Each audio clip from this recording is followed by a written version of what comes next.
How's everybody doing? Welcome back to New York 1-to-1.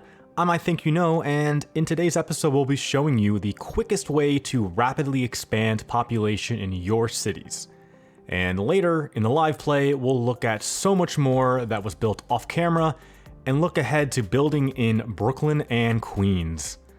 And as much as I'd like to talk about that immediately, it's really gonna have to wait till the end, although it is so very exciting, isn't it? But we're first gonna talk about how to get that big sustainable growth in your cities. As we had talked about in previous episodes, the population has been hovering in the low 20s thousands, and that green bar has just maintained itself being high. The blue one as well, but really the green. No matter how much residential I build, it really never seems to go away. So my goal here was to build out a really large portion of the the Lower East Side, which in real life is populated by an enormous number of large apartment buildings, both public housing projects and private buildings in multiple large complexes after large complexes. So we'll be showing you how to use some of those buildings and overall more than doubling the population in the city from where it was at the end of the last episode. And doing that despite having a pretty limited number of assets. So you'll see me popping some of these waterfront assets down here, and I'm trying to find a mixture of apartment buildings that some of which are new and some of which are old, but most of the assets you're seeing are old Rico assets, which, you know, I still think work quite nicely and, you know, are able to take up those larger areas. Despite, you know, most of the normal assets in the game, of course, being just 4x4, which is not enough when you're building on a big scale like New York. New York has a ton of huge buildings, and I always find it amazing that, you know, you look at this part of the city and think, there's not really a lot of big buildings around here, no skyscrapers around here, but, you know, even a decent height residential building on the Lower East Side is going to be larger than, you know, the biggest building in even some decently sized American cities, which is just, yeah, New York's got a lot of big buildings, but I really like the variation in height that you get in this area. And what we're building right here, if you look at this on the map in real life, these buildings in that cross shape oriented like that, but these are actually the buildings for Stuyvesant Town, which is a large residential complex just north of here, more East Village than Lower East Side, and we will build that at some point really soon. I was even thinking about trying to get to it in this video off camera before we got to the live play, but I built so much else that you will see in the live play that you're not going to be seeing here because it's very repetitive, and this is just a part of the game where I was just able to sit down and zone out for an hour or two every night and just build and build and build. But I think it's really important to get to a large population quickly, and it makes just growing the city all the more better. And I really want to focus the episodes on building, actual, you know, placing buildings down and building out neighborhoods, as opposed to just showing the, you know, that road view when I have the overlay, because I think that's not very exciting for you as the viewer to be watching, and I think I'm going to get better results in my view count if I continue to, you know, be doing this and plopping buildings down. And plopping buildings down is what we're going to do. Another thing besides the buildings that you'll see, though, is a lot of parking. I have to build an incredible amount of parking in this episode, and I tried to cut a decent amount of that footage out because it's the same process over and over again. I pretty much use either the parking lot roads where they're appropriate, or I have the other parking lots where you, like, you know, draw the curb out and then drop the, like, fillers and the... I forget which one that's called. If I can remember, I'll put it up on the screen. We'll see about that. But, you know, you think in New York that it's such a transit-focused city, and it is, but especially in these older areas that were kind of, you know, built at a time when the car was, you know, very popular in America, it's a surprising amount of parking, and it's really kind of a letdown where so much of these areas are meant for lower-income people, and instead of having more room to build more of these buildings potentially, we've got giant parking lots everywhere. And I know there was a plan several years ago to change that, and I don't know really how far that went, as did many problems and that happened during the de Blasio administration. You know, definitely talked more than he actually got things done at times. But enough of politics, right? Let's keep talking about what we're building here. This is another interesting part of the city, and one of the real challenges with building a large area like this, And if you're trying to get large population growth in your city, I do recommend methods like this. Look at just about any city, particularly in the US, and you'll find there are large housing estates, public housing, large developments in certain areas in all of certain cities. So pick out a big box like this, but one of the challenges you'll have is that you might not necessarily want a ton of traffic filtering through this area. So all those vertical gray lines, or now they're horizontal, now they're vertical, those are all either paths or they are the pedestrian roads. And I'll use a lot of them in different scenarios throughout this build. And that's because, of course, the buildings will not operate properly unless there is a road in front of it. They need to be able to access healthcare, police, garbage, otherwise they complain. They'll become unpopulated, they'll become noisy and sick, they'll be detrimental to the other buildings that are functioning around it. And as a big focus of this build is, of course, is to be very functional. And I want to maintain that. So I've tried to get it as good as I can. I don't want to use too many of the roads because then I have to go through each of them individually and use the traffic manager to make sure that certain types of vehicles are not allowed on them. That's kind of brings us to another comment that I had in the previous video, which a really great response in the previous video. You know, the support for that was a lot higher than the previous one, so I'm glad you enjoyed it, and thank you for all the positive support. But you know, somebody had asked that why I'm not using more of both node controller and the intersection marking tool, which are two mods that I have installed. They're on my mod list, which is in the description if you want to take a look. And I use them pretty regularly. I enjoy them. They're fantastic mods.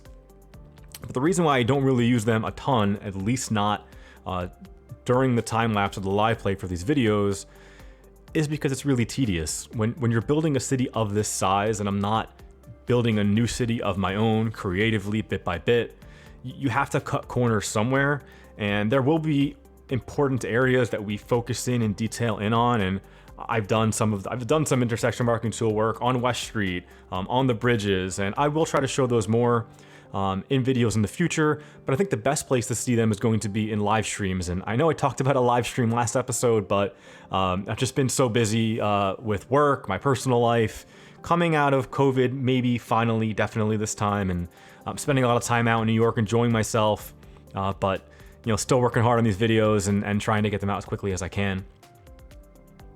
What you've also seen as I've been chatting away there is a lot of trees being put down. You'll notice a really extensive use of the forest brush, where I have a New York City pack. It's basically the alder trees that are just, I think, look really nice. They have a good color to them.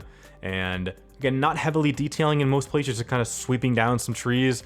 I could certainly do better. If you've watched my previous series, you know I love doing some tree detailing, but it's just not really possible in a city like this. And I don't want to put down too many props and assets, otherwise my frame rate will turn into complete garbage. I know I had a frame rate issue on the last video, and there's definitely a bug in one of my mods.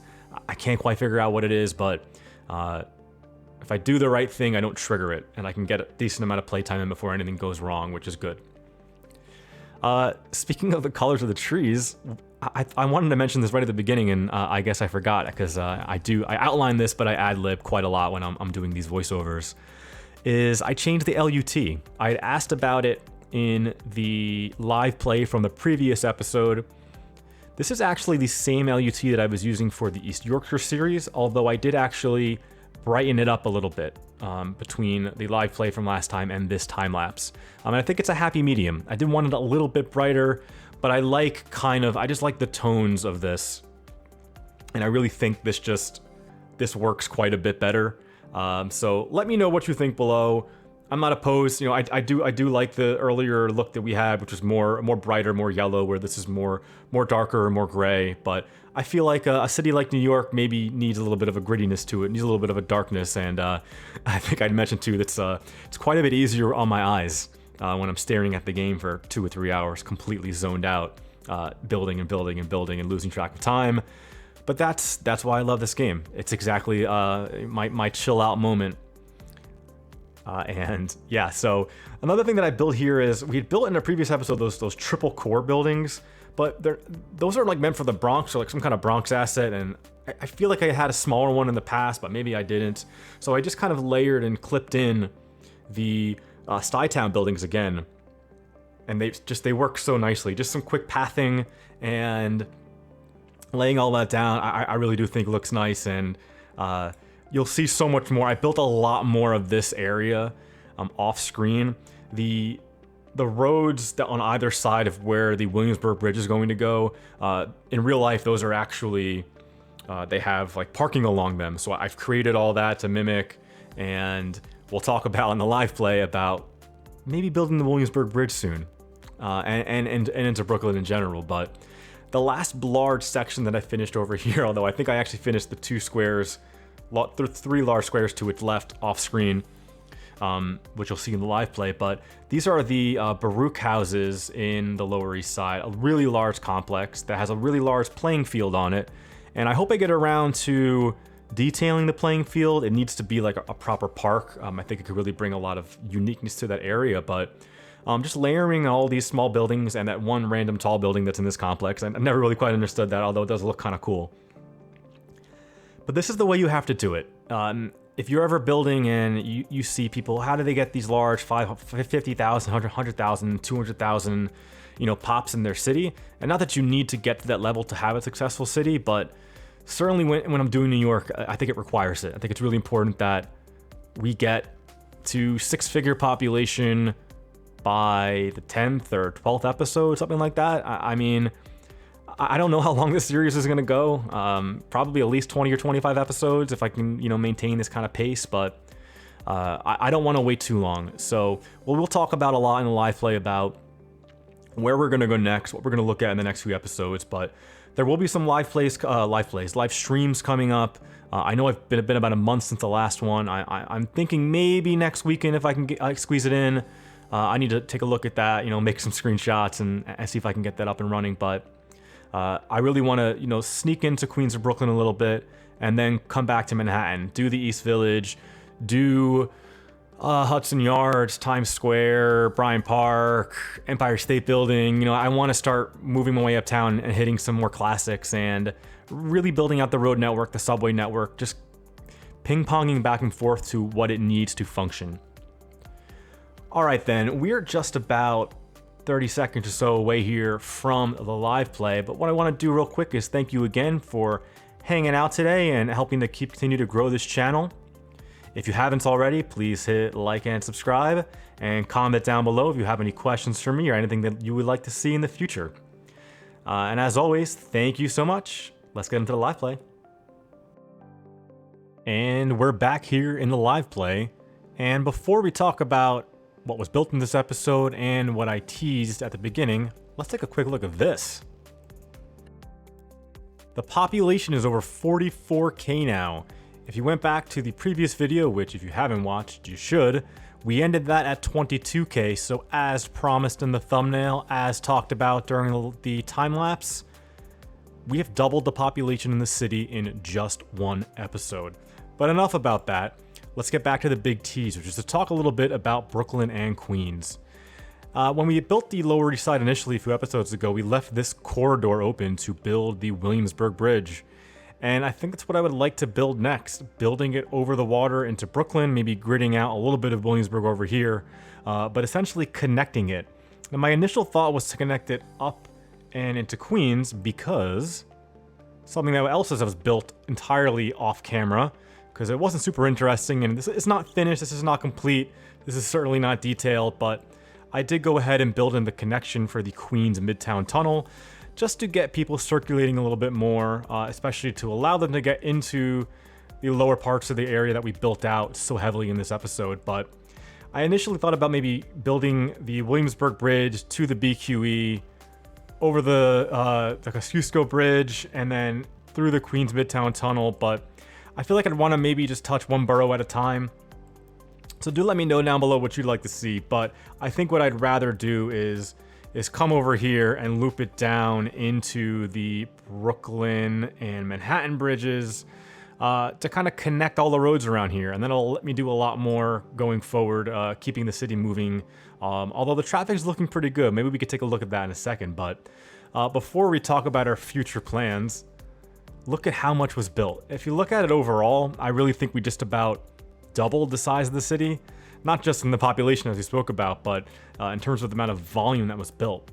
Now, all of this was previously built, and as well as basically this part of the Lower East Side west of Pitt Street here. But essentially, I'd say 80 or 90% of everything over here was built during this episode. And now we'll zoom in a little bit and see the cars moving along smoothly, but I just love building out an area like this. Just the variation in height makes all the difference. And for everyone trying to build a city big and get a large population, here's what you need to do. Use these Rico buildings. As you can see, 35 households. 240 households in these big tri-towers. And even these little guys, which are just 6 households apiece, you put enough of them down and it really quickly adds up.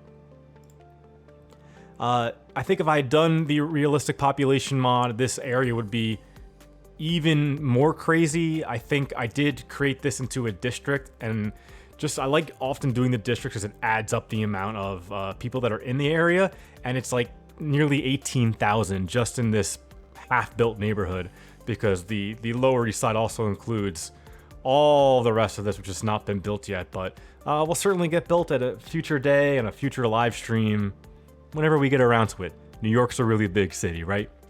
But it's worth building in mass like this for when you get views like that. I built a lot of this off camera, of course. You saw some of this in the time lapse, and some of it you're probably seeing for the first time. Everything, as you can tell, is very lightly detailed, as is the general consensus with these videos.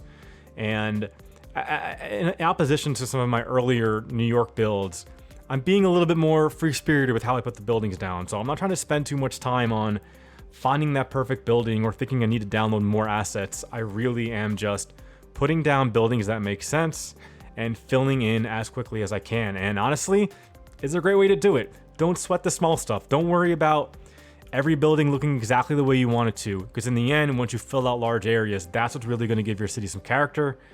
And I'm just thrilled with the way this is coming out. Happy as always to be sharing this with you. But as always, once again, thank you for sticking around. We're going to end the video here. Stick tuned for a cinematic, and we'll see you in the next episode. Bye.